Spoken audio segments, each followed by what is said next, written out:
श्री नवनाथ भक्तिसार अध्याय 9वा. गोरक्षनाथाचा जन्म.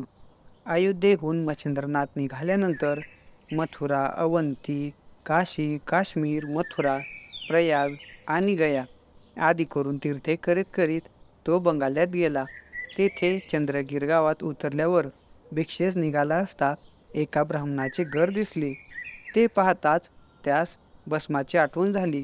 तो मनात विचार करू लागला की मागे मी भस्म मंत्रून दिले होते ते हेच घर. येथच्या यजमानी बाईनेचे नाम सरस्वती. तिला मी 12 वर्षांनी परत येईन म्हणून सांगितले होते.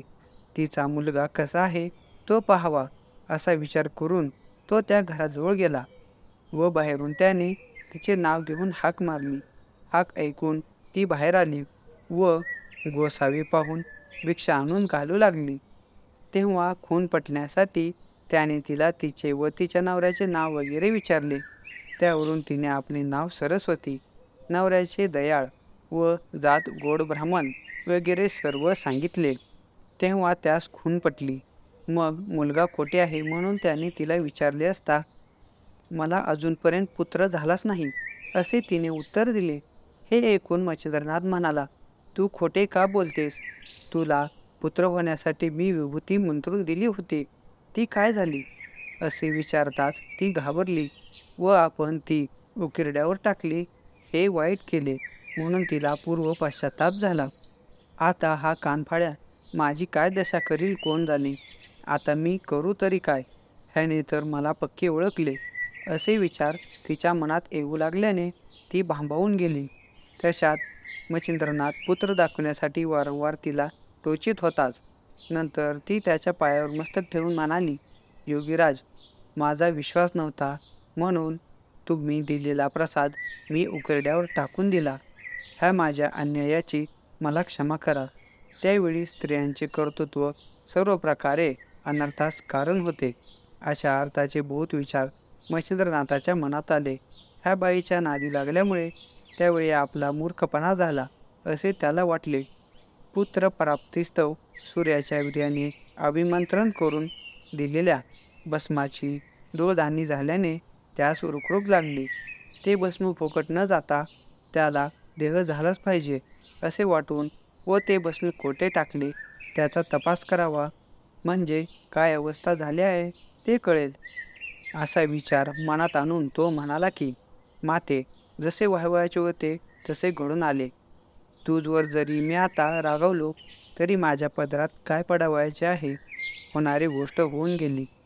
आता इतके कर की जेथे ते भस्म टाकले होतेस ती जागा मला दाखव म्हणजे झाले. मच्छिंद्रनाथाने असे म्हटल्यावर तिची भीती उडाली. मग जेथे ते भस्म टाकले होतेस ती जागा मला दाखव म्हणजे झाले. मग जेथे भस्म टाकले होते तो मोठा उंच गौराचा ढीग त्यास दाखवून येथेच भस्म टाकले असे ती म्हणाली. ती जागा पाहिल्यावर त्याने मुलास उद्देशून हाक मारली की, हे प्रतापवंता हरिनारायणा, सूर्यसुता, तू जर गौरात असलास तर बाहेर निघ. तुझा जन्म इथे झाला व आज 12 वर्षे ह्यात राहिलास म्हणून तुझे नाव गोरक्ष असे ठेवले आहे. यास्तव हे गोरक्षनाथा, तू आता उशीर न लावता बाहेर ये. इतके शब्द ऐकताच उकिरड्यातून शब्द आले की, गुरुराया, मी गोरक्षनाथ आत आहे, पण गोवराची रास मोठी असल्यामुळे बाहेर निघता येत नाही. यास्तव गोवर एका बाजूस करून मला बाहेर काढावे. नंतर खाच उकरून गोरक्षनाथास बाहेर काढले. तो तेजपुंज पुत्र बाहेर येताच सूर्यासारखा प्रकाश पडला. तेव्हा सरस्वतीस फार पश्चाताप झाला. असा पुत्र आपल्या हातून गेला म्हणून तिला तळमळ लागली व ती रडू लागली. तेव्हा मच्छिंद्रनाथाने तिला सांगितले की, आता रडतेस कशाला? तो मुलगा तुझ्या नशिबीच नव्हता, मग तो तुला कुठून प्राप्त होणार? आता तू येथून जा, कारण माझा कोप प्रत्यक्ष अग्निप्रमाणे आहे. तो ब्रह्मादिकांना देखील सहन होण्यास कठीण. आता व्यर्थ खेद न करता जा, नाही तर शाप मात्र घेशील. ते भाषण ऐकून ती घाबरली व मुक्याटाने मागल्या पायी परत गेली.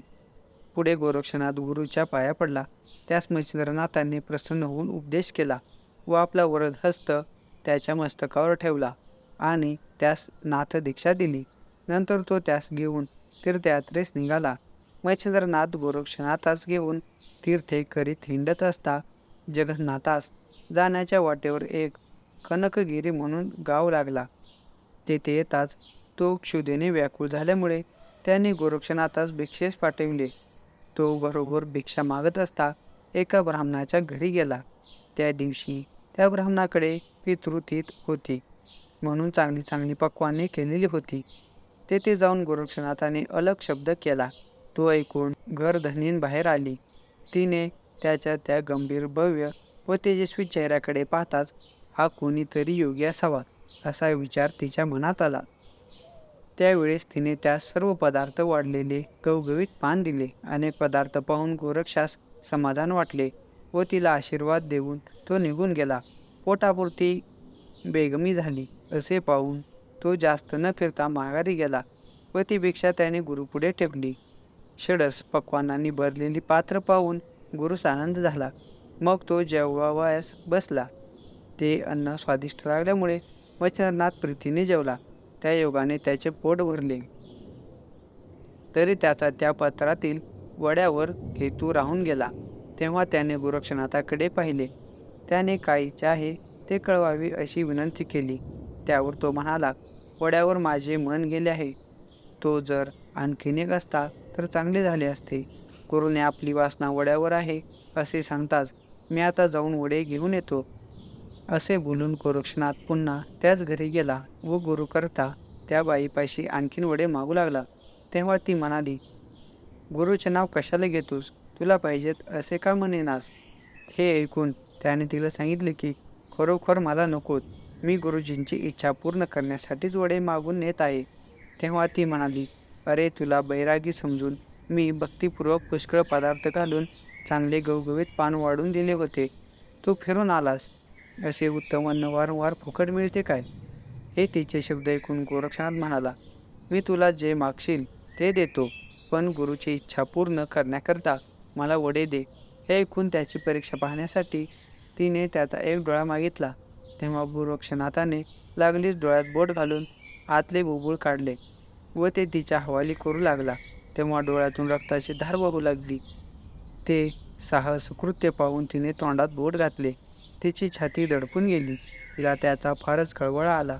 ती 5-7 वडे घेऊन बाहेर आली व ते त्याच्या पुढे ठेवून हात जोडून म्हणाली, महाराज, मी सहज बोलले. माझ्या अन्यायाची मला क्षमा करा. दुसऱ्याकरता तुम्ही साधू अनेक प्रकारचे क्लेश आपल्या जीवास करून घेता वगैरे त्यास म्हटल्यावर गोरक्ष म्हणाला, तू का खंती होतेस? वड्यांच्या मोबदला मी तुला डोळा दिला. तेव्हा ती म्हणाली, मजवर कृपा करून बुबुळासह अन्न घेऊन जा व माझे अन्य पोटात घाला. मग गोरक्षनाथ तिचे समाधान करून बुबुळ व वडे घेऊन निघाला व परत गुरुकडे आला. त्याने डोळ्याचे व्यंग्य दिसण्यात येऊ नये म्हणून पट्टा बांधला होता. पट्टा बांधण्याचे कारण गुरुने विचारले, परंतु ते ऐकून त्याला दुःख होऊन तो वडे खाणार नाही व त्याची इच्छा तशीच राहून जाईल म्हणून त्याने पट्टा सहज बांधला म्हणून सांगितले. पण गुरुने डोळा दाखवण्यासाठी हट्ट घेतला. तेव्हा गोरक्षाने झालेला सर्व प्रकार कळविला व अन्यायाची क्षमा करण्याकरता विनंती केली. मग बुबुळ मागून घेऊन मच्छिंद्रनाथाने मंत्र म्हटला व नाथाच्या डोळ्यात ते बसवून डोळा पूर्ववृत केला व मांडीवर बसवून त्याच्या तोंडावरून हात फिरविला. नंतर उभयतांनी भोजन केले. तेथे महिनाभर राहून मच्छिंद्रनाथाने त्यास सर्व साबरी विद्या शिकवली आणि अस्त्रविद्येतही निपुण केले. इति श्री नवनाथ भक्तिसार अध्याय 9 संपूर्ण. श्रोत्यो, तुम्हाला जर आजचा अध्याय अगदी मनापासून आवडला असेल तर आपल्या व्हिडिओला नक्की लाईक करा आणि पुढील सर्व असेच नवीन नवीन व्हिडिओ आणि आध्यात्मिक व्हिडिओ पाहण्यासाठी आपल्या चॅनेलला अवश्य सबस्क्राईब करा. भेटूया पुढच्या अशाच एका नवीन व्हिडिओमध्ये. धन्यवाद.